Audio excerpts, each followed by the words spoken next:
Flavoured कन्डमबाट नशा drugs जसरी प्रयोग गरेर झुमिँदै विद्यार्थी। सामान्यतया गर्भनिरोध र यौनरोगबाट बच्नका लागि प्रयोग गरिने कन्डम अचेल लागु औषधका रूपमा प्रयोग भइरहेको पाइएको छ। यति बेला कन्डमको प्रयोगबारे एउटा यस्तो रहस्य खुलेको छ जसले अभिभावक र प्रशासनको निन्द्रा उडाइदिएको छ।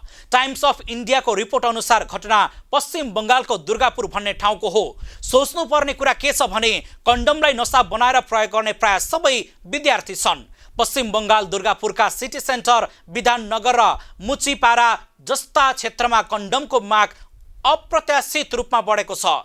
पहिले दिनमा 3 देखि 4 वटा बिक्ने पसलमा अहिले पकेटका पकेट कन्डम रित्तिन थालेका छन् र यो किन्नेहरूमा अधिकांश स्कुले तथा कलेजका विद्यार्थीहरू रहेका छन्।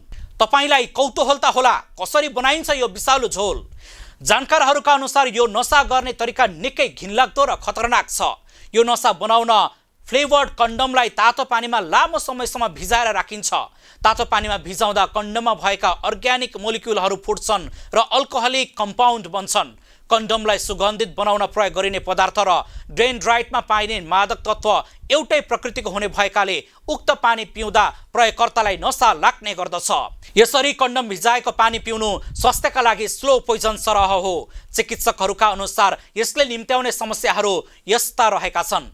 तत्काल देखिने असरमा छाती दुख्ने, शरीर काँप्ने, अत्याधिक चिसो लाग्ने र ज्वरो आउने लगायतका स्वास्थ्य समस्या देखा पर्दछ। दोस्रो, मानसिक समस्या।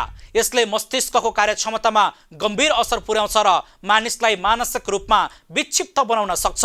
दीर्घकालीन असरका रूपमा कन्डममा प्रयोग हुने सिन्थेटिक रसायन र लुब्रिकेन्ट सिधै पेटमा जाँदा कलेजो र मृगौलामा गम्भीर क्षति पुग्छ।